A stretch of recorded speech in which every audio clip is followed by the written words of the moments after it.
Forget Panic at the Disco. It's time for Panic at the Everywhere, and especially at EA headquarters. EA shares are having its worst day on the stock market since 2008, after EA downgraded their projected revenue forecast for 2024 after the underwhelming performances of EA Sports FC 25 and Dragon Age: The Veilguard. EA Sports FC 25, which is basically the new FIFA game, was criticized for not having innovative features compared to the 2024 edition, which reduced player interest. There was a significant gameplay update this January that had a ton of positive feedback, but the fanbase had already decided it wasn't worth buying, so the update didn't really move the needle. In a very similar vein, Dragon Age: The Veilguard underperformed EA's projected sales by 50%, with massive controversies surrounding its release long before it hit the shelves. So because of the lack of revenue pulled in by these two titles, EA decreased its projected earnings for 2025, which then caused the sky to start falling for EA's shareholders. So what does this all mean for BioWare and the next Mass Effect? Will they close BioWare down entirely or give them a much earlier deadline for the next Mass Effect's release? To try and come up with some type of answer, unsurprisingly, we're going to need to look at the revenue and cash flow for EA. EA generates a crazy amount of money from its live services,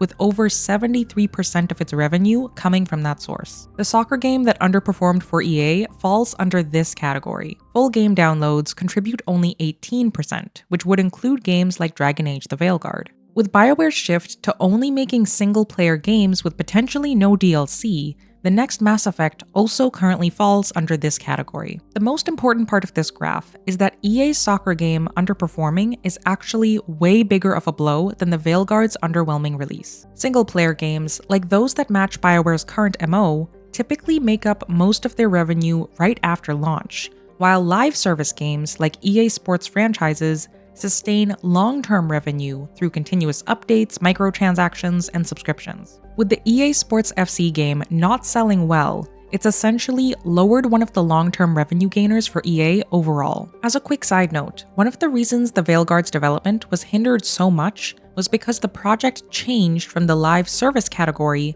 to the full game category only 3 years before it officially released. So with all of this, the biggest questions surrounding the next Mass Effect impact BioWare specifically. Those questions being, will this lack of revenue shut BioWare down? And what happens to the next Mass Effect's timeline if they don't shut down? Since 2020, the main reasons parent companies shut down their smaller studios is due to financial challenges or strategic realignments. So what this means is that if EA decides that the full game downloads aren't worth it, then the next Mass Effect is definitely in jeopardy. The one thing in Mass Effect's favor is that they don't just sell games, they also sell merch that usually flies off the shelves. That, and the recent release of the Legendary Edition, hopefully shows EA that Mass Effect as a franchise is a little more well situated than its sister franchise of Dragon Age, so it might be safe for now. So if Mass Effect, and thus BioWare, is safe, the most likely thing that might happen is a strategic realignment of what the next Mass Effect looks like.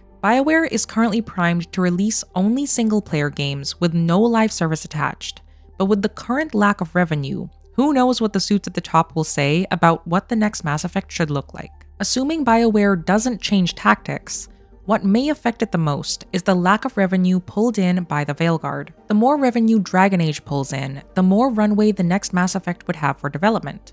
But now, the upcoming deadline for its release might be moved up, simply because BioWare has to pull in revenue in order to make EA happy. While a moved up release sounds nice on paper, if the game can't be developed properly with a solid story, compelling characters, and working game assets, then BioWare will really be in trouble. With the Veilguard's underperformance, I think the main takeaways BioWare needs to prioritize are the alpha-beta tests before the game moves really far into development, and the critical importance of marketing during its release cycle. Clearly, in today's current industry climate, early player reactions and feedback are extremely important, so those areas are going to be highly essential. Now, this is all really doom and gloom to think about, and I like to see things more from a glass half full perspective, so I will say this. After all the EA stock news and stuff, if anything, I think BioWare might be okay simply because Mass Effect and its products sell. Just today, brand new figures for both Jack and Legion launched, which was definitely a timely announcement considering the negative news floating around. Nostalgia sells, and especially nostalgia around beloved characters like Jack, Legion, and of course, Shepard. So assuming no closures happen and the next Mass Effect goes ahead into production,